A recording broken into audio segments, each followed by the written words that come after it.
नमस्कार। भारत मेरे साथ यूट्यूब चैनल पे आप सभी का स्वागत है। हम अपनी एक सीरीज चला रहे हैं, आप सभी जानते हैं, इसे हम कहते हैं म्यूजिक टेल्स। तो टेल्स हमने इसलिए नाम दिया है क्योंकि हम आपके समक्ष कहानियाँ लेके आते हैं इंस्ट्रूमेंट्स की, लोकगीतों की और कई सारे ऐसे म्यूज़िक से रिलेटेड, संगीत से रिलेटेड कई सारे ऐसे घरानों की आपके सामने कहानियाँ लेके आते हैं, इसलिए हमने इसको नाम दिया है म्यूज़िक टेल्स। तो सबसे पहला इंस्ट्रूमेंट हमने इसमें पखावत चुना था और उसके बाद आज हम लोग अगला एपिसोड कर रहे हैं। अतुल शंकर जी है मेरे साथ में, बनारस घराने से। सर पहले आपका बहुत बहुत स्वागत है। और आज हम लोग सबसे पहले बात करेंगे बांसुरी की। मैं आपसे ये जानना चाहूँगी कि हमारा जो ये प्रयास है कि हम संगीत से जुड़े आप जैसे लोगों को हमेशा जनता जनार्दन के सामने इसलिए लेके आते हैं कि आज की पीढ़ी जो है वो शास्त्रीय संगीत, लोकगीतों के साथ किसी तरीके से जुड़े। तो आपको कैसा लग रहा है हम आपके यहाँ पे आए हैं आज? नमस्कार। सबसे पहले तो नमस्कार, मैं अतुल शंकर, और बहुत ही अच्छा लग रहा है कि आप हमारे इंटरव्यू के लिए आए और मुझे बहुत ही खुशी है और हर्ष है कि मैं आपके कुछ चीज़ों को बता पाऊंगा, कुछ कर पाऊंगा। सर पहले आपके घराने की बात करते हैं, बनारस घराना, और उससे बांसुरी कैसे निकल के आती है। बनारस घराने का और बांसुरी का रिश्ता क्या है? पहली बात तो बनारस घराने से हम लोग बिलोंग करते हैं और मेरे जो पिताजी थे, दादाजी थे, सब शहनाई का घराना था। शहनाई से लोग सारे शहनाई बजाते थे और बहुत ही मेरे परदादाजी पंडित नंदलाल जी देश के बहुत ही नाम प्रसिद्ध शहनाई वादक थे, जिनका अभी भी संगीत के किताबों में उनका जिक्र होता है। और मेरे पिताजी पंडित रमाशंकर जी, वो भी बहुत ही विख्यात शहनाई वादक थे देश के, और वो ऑल इंडिया रेडियो में स्टाफ आर्टिस्ट थे। और इसी तरह हमारे सभी लोग कर रहे हैं। और मेरी माता जी भी बहुत ही अच्छी हाउस वाइफ थी, लेकिन वो संगीत जानती थी। और मेरी माता जी से मैंने बहुत कुछ सीखा है। बचपन से ही वो गाती थी और मैं उनसे सीखता था, फॉलो करता था। उनके पिताजी पंडित भोलानाथ प्रसन्ना जी, जो देश के नहीं पूरे विश्व के बहुत ही बड़े बांसुरी वादक और बहुत बड़े गुरु, जिन्होंने पंडित हरिप्रसाद चौरसिया जी को बचपन से सिखाया, और उन्हीं को सुन के पंडित हरिप्रसाद चौरसिया जी ने बांसुरी चालू किया है, जैसा वो बताते हैं। तो मेरे नाना पक्ष में सब पहले शहनाई था, फिर नाना सब बांसुरी लेके आए सब कोई। और बांसुरी मैं भी मतलब मेरे घर शहनाई बजाते, मैं शहनाई थोड़ा बहुत तो बजाता था, लेकिन मैं अपनी ननिहाल से सीख के, मतलब मैं नाना जी से सीख के मैं बांसुरी की ओर रुझान हुआ। मेरे पिताजी ने कहा कि बांसुरी को रुझान गया, तो मैं बांसुरी सीखने लगा, अभी भी सीख ही रहा हूँ। ठीक है, तो बांसुरी पे अब हम लोग थोड़ा सा आते हैं कि सबसे पहले आपसे ये जानना चाहूंगे कि बांसुरी का चुनाव ही आपने क्यों किया? क्योंकि आपने कहा ननिहाल से आता है, लेकिन एक अपना भी एक मतलब जो होता है कि एक रुझान होता है कि मुझे यही सीखना है। अच्छा, क्योंकि बचपन से चक्कर, तो हमारे घर में जो बच्चे अब पैदा होते हैं तो बचपन से संगीत चलता रहता है, तो वो ऑटोमेटिकली संगीत के वो रुझान हो ही जाता है, क्योंकि सुनना करना, और हम भी सुनते थे। मैं तो बचपन में वो जो टेप रिकॉर्डर होता है, वो छोटा बच्चा था, मैं टेप रिकॉर्डर ऐसे लगा के और कुछ गाना प्ले करके, कुछ करके ऐसे बांसुरी लेके या कुछ लेके बजाता था, सीधे लगा प्रोग्राम कर रहा हूँ। तो बचपन की बातें, तो उसी तरह धीरे धीरे करते करते फिर मैं हर गर्मी की छुट्टी में नाना जी के पास जाते थे, पंडित भोलानाथ प्रसन्न जी के घर, और अपना मम्मी के साथ। तो वहाँ सीखते थे, पिताजी से सीखते थे, माता जी सीखते थे। मेरे मामा जी पंडित अजय प्रसन्ना जी हैं, जो देश के बहुत ही बड़े फ्लूट बांसुरी वादक हैं, उनसे से मैं शिक्षा अभी भी प्राप्त कर रहा हूँ। और मेरे नाना जी के बड़े भाई पंडित रघुनाथ प्रसन्ना जी थे, वो भी बहुत ही विख्यात बांसुरी वादक, उनके भी कई सारे शिष्य। उनके पुत्र पंडित राजेंद्र प्रसन्ना जी, जो देश के बहुत ही नामी बांसुरी वादक हैं, वो भी मेरे मामा जी हैं। वो सभी मतलब हमारे ननिहाल घराने में सभी बांसुरी और देश के उच्च कोटि के सब बांसुरी वादक हैं। अच्छा, मैं आपसे ये जानना चाहूँगा, अब थोड़ा हम बांसुरी की तरफ फिर बढ़े। तो सबसे पहले इसकी बनावट पे थोड़ा सा मुझे आप अगर बता सकते हैं कि मतलब जैसे बांस भी कई प्रकार के होते हैं, तो क्या बांसुरी को किस तरह से बनाया जाता है, इसकी बनावट कैसे होती है? बांस तो पानी में उगता है, आप सभी को पता है। तो अच्छा, ये वाला जो बांस होता है ये हर जगह या तो आसाम में मिलता है या पीलीभीत एक जगह है, वहाँ पानी में निकलता है। फिर क्योंकि बांस तो एक गांठ वाली होती है, वो भी निकलता है, जो आदमी कई चीज़ों में यूज़ करता है। कोई वो बनाते हैं उसके एंटीक्राफ्ट, कई सारी चीज़ बनाते हैं, वो यूज़ होता है। ये बेसिकली ये बांस जो होता है ये और भी चीज़ों में यूज़ होता है, लेकिन ये बांसुरी के लिए ही मतलब यूज़ होता है, जो पीलीभीत में और आसाम में पाए, तो वो पानी में होता है। अच्छा। वहाँ से लोग लेके आते हैं, बांस काटते हैं, फिर उस हिसाब से बनाते हैं।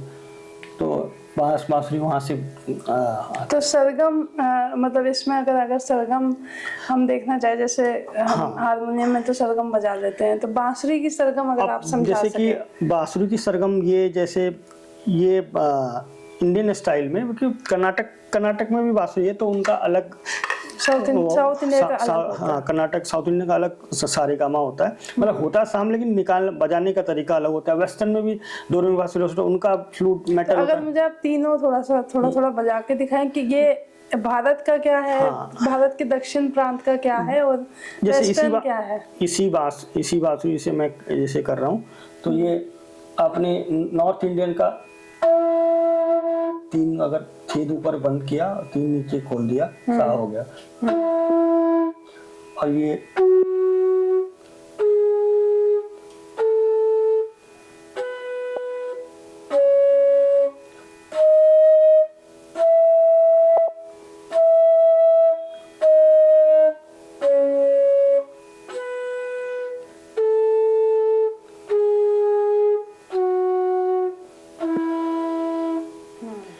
तो ये नॉर्थ का है। नॉर्थ का। साउथ इंडियन तो इतनी बड़ी बांसुरी, साउथ इंडियन तो छोटी बांसुरी बजती है, तो उनका सारेगामा अगर उनका अलग स्टाइल है।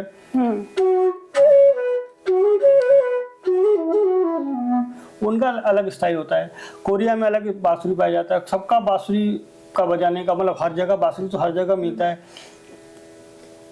चाइनीज बांसुरी अलग होती है, ट्रिकॉर्डर होता है, तो कई प्रकार के बांसुरी। हमारे यहाँ तो बांसुरी कृष्ण की बांसुरी है, तो उनको, क्योंकि हम कहते हैं ना वेणुगोपाल भी उनको नाम दिया गया है, इसीलिए वो दुनिया सभी अगर देखा जाए तो किशन जी भी बांसुरी बजाते थे, उनसे सभी धीरे धीरे सभी बांसुरी इतना प्रचलित हुआ है। बांसुरी तो समझ लीजिए भगवान। तो अगर जैसे आप किसी कॉन्सर्ट में जाते हो तो कृष्ण पे कुछ अगर बजाते हो, कृष्ण की बांसुरी या कृष्ण को याद करते हुए, क्या आप मतलब बजा के दिखा सकते? जैसे कृष्ण की बांसुरी छोटी होती है, तो बेसिकली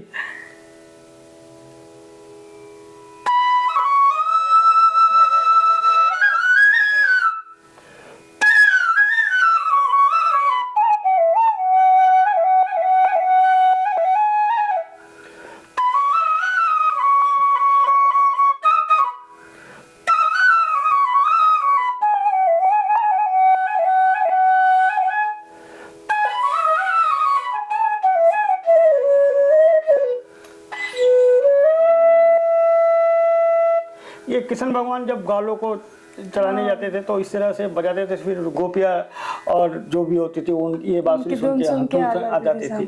तो मैं तो मतलब सुना हुआ, तो मतलब जो आजकल के धारावाहिक में दिखाता है जैसे, तो वही अब उस समय क्या वो करते थे, क्या बजाते थे, तो किसी को नहीं पता होगा। जैसे हम लोग अंग्रेजी में जैसे स्केल कहते हैं, तो बांसुरी में स्केल कैसे होता है? मतलब जैसे किसी भी स्वर पे आपको बजाना हो तो वो बांसुरी बनती है जैसे जैसे ये ए की बांसुरी है, तो वो जो बांस के हिसाब से जो बांस उसको जब बनाते मोटी बांसुरी, पतली बांसुरी, तो जब ये जैसे ए बनानी है तो ये इतनी बड़ी बात, वो डायग्राम एक बार जब वो जो बनाने वाले ने बना लेते थे, डायग्राम किया तो ये मिला लिया, छेद कर लिया, पहले ट्यून के लिए पहले चेक कर लिया कि कहाँ बोल रही है, मतलब ये एक ही बोल रही है, तो फिर इसको फाइन ट्यून करते हैं। ये छोटी बांसुरी ले ली, ई की है, ई ऐसे करके और डायग्राम बांस के हिसाब से डायग्राम सेट करते हैं कि ये स्केल में यहाँ ट्यून होगा, फिर वो छेद करके उसी ट्यून में बेसिकली वो अच्छा, वो बांस की बेसिकली बांस हाँ, वो के ट्यून ऊपर डिपेंड करता है वो किस स्केल में जाएगा। जाएगा। और वो करते हैं सिर्फ ट्यूनर से ही करते हैं, वो खुद से नहीं। पहले ए का बांसुरी, ए का ट्यून लगाते हैं, फिर वो बांस को मैच करते हैं, छेद करके देखते हैं यहाँ ए बोल रहा है, बी का लगाते हैं, सी का लगाते हैं, मतलब। लेकिन हाँ, बांस डिफरेंट रहता है, एक बांस के साइज से वो नहीं बन पाएगा। तो उसको फिर फिनिशिंग क्या, मतलब उसको पतला किया जाता है अपने हिसाब से, मोटाई रखी जाती है? वो पतला नहीं कहता, बांस ही वैसा होता है। बांस वैसा करते, बांस तो कर लिया, लेकिन वो छेद करके उससे फाइन ट्यून करते हैं, क्योंकि छेद ही सबसे इम्पोर्टेंट है। जितना छेद जितना खुलेगा, क्योंकि बांस तो। ये कौन सा स्केल है? ये ई का है।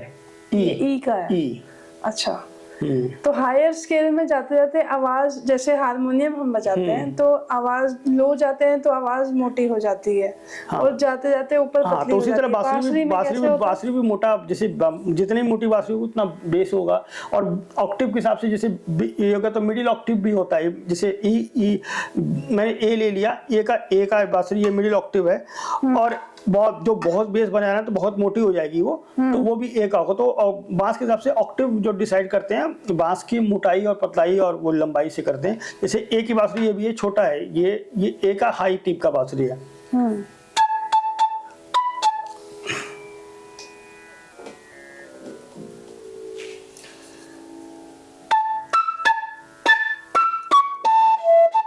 ये हाई, ये हाई का है, और ये मिडिल का है। सेम स्केल है, बट बांस के हिसाब से हाई हो गया, मिडिल हो गया। और वो अभी बेस का तो मैं अभी आपको एट द मोमेंट दिखा नहीं सकता, तो बेस की बहुत बड़ी बात होती है, उंगली दूर हो जाती है। तो आप वो भी बजा देते हैं?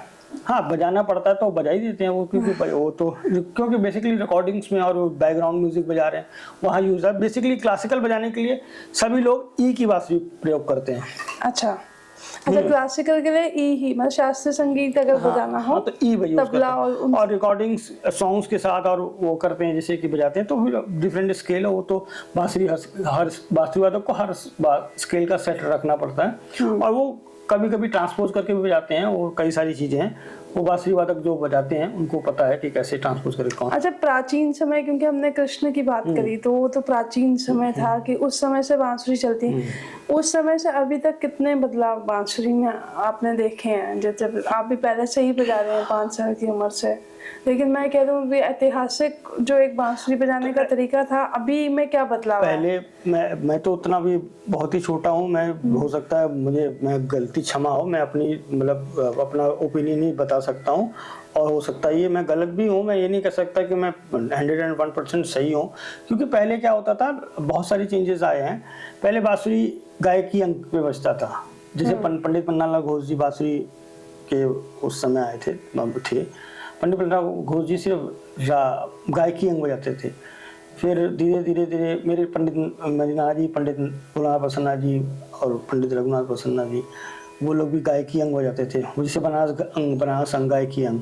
तो फिर पंडित हरिप्रसाद चौरसिया जी ने गायकी अंग सीखा। फिर उसमें तंत्रकारी अंग जैसे सितार का अंग होता है, वो फिर अंग आया। तो अब तो व्यस्त नहीं हो गया, तो बहुत रागदारी भी करते हैं, बजाते हैं। आजकल तो म्यूजिक बहुत ही चेंज हो गया, क्योंकि अब पहले तो होता था 2.5-3 घंटे का एक राग बजा रहे हैं। मेरे ख्याल से, मैं तो हो सकता है गलत हूँ, लोग बजाएं, मतलब अब इतना लोगों के पास पेशेंस भी शायद मेरे ख्याल से नहीं है कि 3 घंटे एक ही राग को सुने। उनको सबको आजकल जल्दी है, मोबाइल चलाना है, सब कुछ यूट्यूब पे रील देखने हैं, तो आजकल बहुत सारी डिफरेंट है, क्योंकि आजकल तो यूट्यूब पे रील भी 1 मिनट के ऊपर नहीं देखना चाहते लोग, सोचते हैं कि जल्दी से खत्म हो जाए। तो पेशेंस, म्यूजिक चेंज हुआ, लेकिन कभी खत्म नहीं होगा। ऐसा चेंजेस अभी बदलाव जब आते हैं, लेकिन जड़ तो शास्त्रीय संगीत हाँ, बदलाव आते हैं। जरूरी नहीं कि ये टाइम पीरियड आया, हो सकता है अभी कुछ दिन बाद वही टाइम पीरियड वापस आ जाए। तो डिपेंड, आजकल के नए लोग, बच्चे भी सीख रहे हैं और करते भी हैं, बच्चे कर भी रहे हैं। अब मैं खुद ही बच्चा हूँ, मैं दूसरों को बच्चा क्यों बोलूँ। तो अब सभी नए लोग सीख रहे हैं, और युवा पीढ़ी का भी रुझान है। आजकल तो बैंड इतने बैंड है, तो आजकल तो चीजें चेंज हो गई हैं सब। लेकिन ये चेंज आपको लगता है, मतलब चीजें इस तरह से कम, जैसे आपने बैंड कहा कि वेस्टर्न इंस्ट्रूमेंट के साथ अगर बांसुरी ऐड होता है, तो एक वो युवा पीढ़ी तक भी चीजें पहुंचती है कि नहीं, बांसुरी भी एक इंस्ट्रूमेंट है, तो वो होना जरूरी है कि मतलब वो कहीं ना कहीं होता। आजकल तो नहीं, ऐसा कुछ नहीं है। चीजें हम तो जैसे फॉरेन में भी भी जाते हैं तो हम जैज म्यूजिक, सारी म्यूजिक उसके साथ ही बजाते हैं, उनकी म्यूजिक को भी बजाते हैं हम। जब कोई भी म्यूजिक उनका जैज और वो ब्लूज हुआ सभी बजाते हैं, तो वो हमें सीखने को भी मिलता है कि देखिए इनका म्यूजिक ये है। लेकिन सब कुछ राग पे ही है, ऐसा कुछ नहीं कि वो कहीं से अलग हो गया। हमारे राग, क्योंकि जो राग सीखा, फिल्मी गाने भी जितने हैं सब राग पे यार, स्वर ही सब, सबका स्वर है, तो सब कुछ स्वर से ही है। सरस्वती माँ के जितनी भी चीजें हैं माँ सरस्वती की देन है सब कुछ। राग अगर बांसुरी में बजाए जाते हैं तो सबसे ज्यादा जैसे मॉर्निंग में, जैसे सुबह का समय का एक राग होता है, शाम के समय का एक होता है, रात्रि का एक होता है। तो बांसुरी में नहीं, बल्कि वो सभी क्या कहते हैं, जो हमारे ख्याल गायक हैं वो भी बजाते हैं, सितार, सभी शहनाई और सरोद, जितने भी इंस्ट्रूमेंट हैं। राग तो सबके लिए है। राग कोई अगर आप बजा के दिखाएं, यमन अगर बजा सके तो यमन में तो ये कि स्वर लगभग सभी होते ही हैं। हाँ, यमन जैसे यमन, लेकिन शाम का राग है। जैसे इस समय का कौन सा है? इस समय का अभी कितना बज रहा है? अभी मेरे ख्याल से 12 के आसपास। हाँ, सब दोपहर का समय है। दोपहर का समय तो सारंग आ जाता है, वृंदावनी सारंग। और जैसे अभी भी, जैसे कि अभी भी बहुत पहले के लोगों ने बहुत टाइम पीरियड्स के हिसाब से राग बनाए थे। जैसे कि 10 से 11 के बीच में राग देसी है। कई सारे राग इस समय के हिसाब से, जौनपुरी है वो इस समय के राग के हिसाब से बनाए, इस समय के समय से बनाए कि इस समय बजेगा। सुबह अर्ली मॉर्निंग नहीं, not afternoon, but both are, मतलब एकदम समझ लीजिए कि बिटवीन दिस, उस समय के हिसाब से राग देसी बनाया है। और कई सारे राग हैं, और जैसे सुबह के समय आयुर भैरव, ये राग तोड़ी और ललित, और अब इसके बाद ये क्या कहते हैं देश का, कई सारे राग हैं, जौनपुरी, और ये सब रागे हैं इस समय के देसी। और क्या कहते हैं, फिर सारंग का समय आता है, फिर 3 बजे के समय भीम परासी का समय आता है। और ये भी है भाई, एकदम टाइम टू टाइम का राग है, मतलब एकदम एग्जैक्ट उस समय आप अगर कोई बजाता होगा तो उस समय सुनने से उस समय भी फील आता है। जैसे शाम के 5 बजे मारवा राग बना हुआ है, शाम को 5 बजे का, तो लगता है कि शाम ढल रही है, संध्या का सेल। फिर उसके बाद यमन हो गया, रात को 12 बजे दरबारी लगेगा कि उस समय रात को 12 बजे दरबारी, एकदम गंभीर राग, क्योंकि एकदम रात को एकदम हो जाता है, एकदम शांत हो जाता है माहौल। तो उस हिसाब से सब पहले के लोगों ने राग बनाया है उस हिसाब से। और यमन अगर आप बताना चाहे हमें।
मैं अब लास्ट में सर 2 सवाल और आपसे। एक तो बांसुरी बजाने की एक श्वास की प्रक्रिया होती है कि जब आप ये स्केल बजा रहे हो या ये स्वर बजा रहे हो उस समय पे श्वास कैसे, मतलब, और बांसुरी को योग साधना के साथ भी कई बार जोड़ा जाता है। सबसे ज्यादा आप, मतलब, जब रिलैक्सेशन म्यूजिक डिजिटल पे भी हम लोग देखते हैं तो बांसुरी ही ज्यादा आगे है उसमें, अभी भी आगे है। सारे तो सब लोग जब ध्यान योग के लिए तो ज्यादातर बांसुरी ही है। सांस का मैं कहूँ कि जैसे कि सांस, ये योग एक तरीके से इसका लंग्स का एक्सरसाइज भी है, क्योंकि बहुत सांस बहुत देर तक करना, और ज़्यादातर जो बड़ी बांसुरी होती है उसमें ज़्यादा ताकत लगता है, ज़्यादा अंदर से लगता है। छोटी बांसुरी में भी लगता है, लेकिन हाँ रियाज, सबसे बड़ा रियाज आपका है तो सब कुछ, everything is possible when you are doing practice. So तो रियाज का ही सबसे, और यो रियाज करते रहेंगे तो अपने आप से होता है ना कि कोई भी चीज़ को, अगर बर्तन को हम जैसे चमकाना हो तो जितना उसको माजेंगे उतना चमकेगा, तो जितना रियाज करेंगे उतना लंग्स स्ट्रांग होंगे। तो और भी जैसे आप अभी जैसे हुआ कि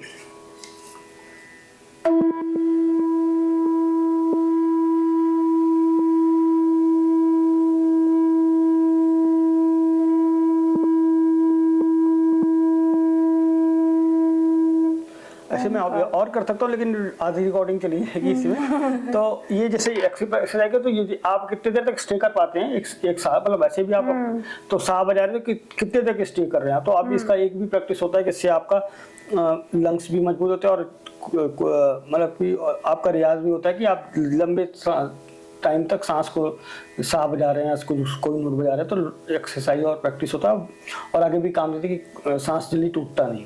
तो आखिरी सवाल अब लेंगे, जब हम नाट्य शास्त्र, अभी तो योग के बारे में मैंने योग के बारे में आपने बताया नहीं। हाँ, तो वही चीज है। तो योग मेडिटेशन के लिए मैं कहूँ कि सबसे जो अगर आदमी किसी भी ध्यान में लग रहा है ना, ध्यान कर रहा है, तो पहली बात तो उसको एकदम पीस चाहिए, शांति चाहिए। क्योंकि अगर आप ऋषि मुनि पहले तपस्या करने हिमालय पे क्यों जाते हैं, वहाँ पे कोई शांति, कोई भी ऐसा कोई भी जैसे अभी तो पहले तो जमाने में ऐसा गाड़ी मोटर सब कुछ नहीं होता था। अब तो यहाँ पे, अब तो मैं भी हॉर्न ये वो फलाना जी के, तो कभी यहाँ पे यो शांति तो नहीं मिलती। लेकिन पहले के ज़माने में लोग हिमालय पे, उस समय भी लोग होते थे, तब भी इतना शांति होता, तब भी लोग हिमालय पे ही जाते थे करने के लिए, मतलब ऋषि मुनि। तो जैसे मेडिटेशन आप कर रहे हैं, मैं एक एग्जांपल दे रहा हूँ, क्योंकि आप कोई भी ध्यान लगाए, आंख बंद करें और पीछे से एक बैकग्राउंड म्यूजिक कुछ ऐसा चल रहा हो, तो आप देखिए कैसे दोनों आपस में जुड़ते हैं। जैसे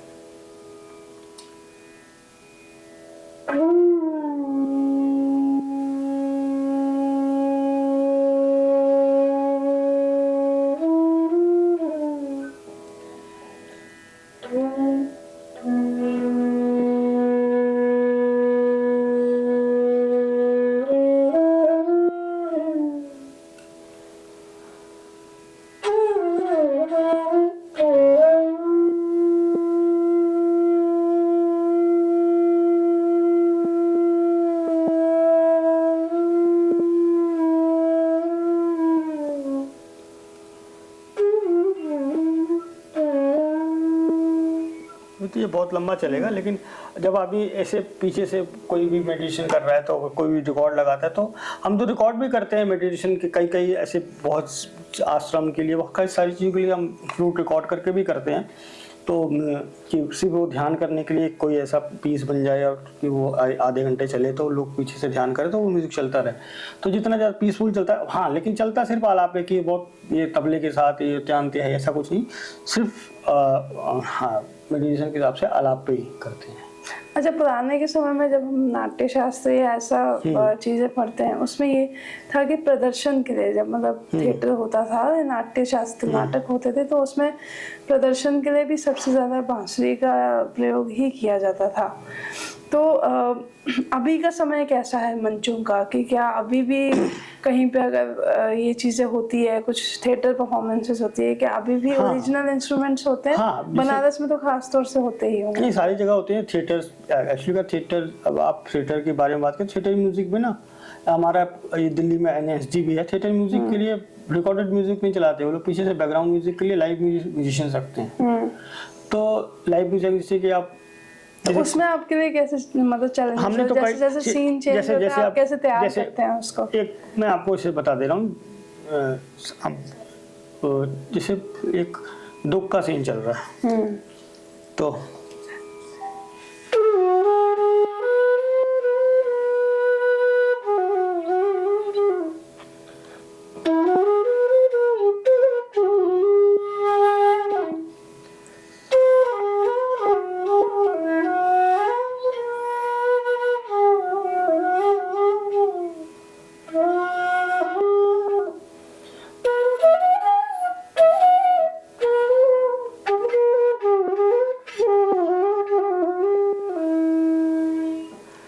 तो आप लोग को पता ही होगा, वो कई सारे हैं कि रौद्र, वो जो भी नर्स रौद्र और कई सारी चीज़ें हैं, तो उसके लिए सारे म्यूज़िक बनेगी। आप गुस्सा हो रहा है कैसे, अब जैसे आदमी मुझे जैसे कि एक रौद्र का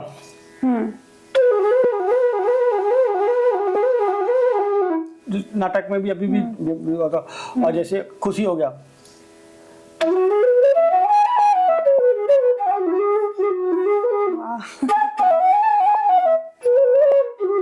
खुशी का, अब उदास है, अब श्रृंगार रस,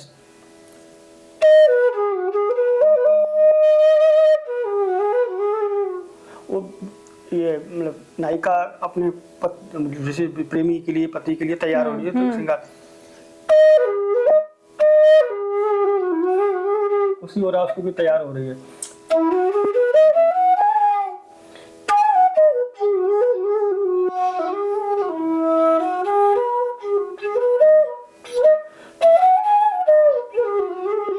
कई सारी राग है, कई सारी चीजें लेके करते हैं। एट द मोमेंट मैं आपको इससे बता पा रहा हूँ, सभी चीज के लिए, जैसे नवरस है ना, तो सब रसों के लिए, सब रसों का अलग अलग चीजें। फिर मैं अब ये मैंने कहा था, मैं अपने हिसाब से, कोई दूसरा अगर कोई करे तो कोई भी सितारा वो अपने हिसाब से करेगा। और कभी कभी डायरेक्टर मुझे बताते हैं कि हमें बताते हैं कि इस टाइप से करिए, ये चीज चाहिए, ऐसे चाहिए, ऐसे ऐसे ऐसे पार्ट चाहिए, तो वो भी करते हैं। तो अब आखिरी में आप कलाकार हैं, और ये नहीं, मैं कलाकार नहीं हूँ, मैं एक स्टूडेंट हूँ। कलाकार तो मैं हूँ ही नहीं, अभी तो सीख ही रहा हूँ। कला से जुड़े हुए तो हाँ, जुड़ा तो मैंने कहा भगवान ने जुड़ा दिया, क्योंकि हमारे मतलब परिवार में म्यूजिक, विरासत में म्यूजिक मिला है। तो सबसे बड़ी बात है, हमें कहीं सीखने के लिए जाना नहीं पड़ा। हमें जैसे कि होता है ना, घर में मेरे पिताजी बोलते थे, बेटा तुम लोग मतलब तुम बहुत भाग्यशाली हो, तुमको कहीं जाना नहीं पड़ रहा है। उनसे पूछो कि जो जाके कहीं सीखते हैं कैसे वो करते हैं, तुमको मिलता है तो तुम लोग लेते नहीं। हम लोग वो गुरु पर तो डांटना फर्ज है, और करते हुए उन्हीं का डांट मार से ही हम लोग जो थोड़ा बहुत सीख पा रहे हैं, कर पा रहे हैं, उन्हीं का आशीर्वाद है। तो वो बोलते थे कि बेटा तुम इतने भाग्यशाली हो, तुमको घर में ही मिल रहा है, और बाहर तो लोगों से पूछो जो उनके पास है नहीं, जो चाह रहे सीखना, कैसे लोग परेशान होते, कैसे सीख ले, क्या करें, उनसे पूछो। आज की पीढ़ी कैसे जुड़े सर संगीत में? वही क्योंकि शास्त्रीय संगीत सुनने वाले अब बहुत ही रेयर लगता है कि जैसे रेयर एक ऑडियंस है, लेकिन पक्की ऑडियंस होती है। पक्की ऑडियंस अभी भी आते हैं ऑडियंस, लेकिन पीढ़ी, युवा पीढ़ी जो है आजकल चक्कर क्या है कि सबसे बड़ी बात है वेस्टर्न है, और पब्स हैं, ये हैं सब।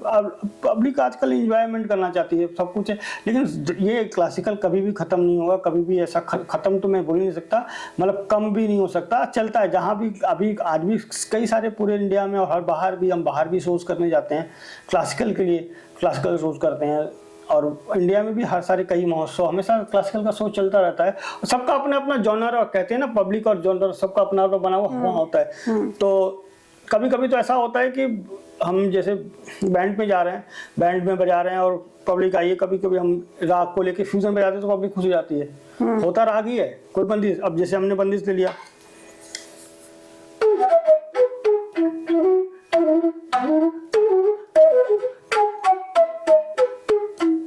अब ये है तो क्लासिकल, अभी ड्रम से चल रहा है, तो पब्लिक को लग रहा है कि वो एंजॉय कर रही है।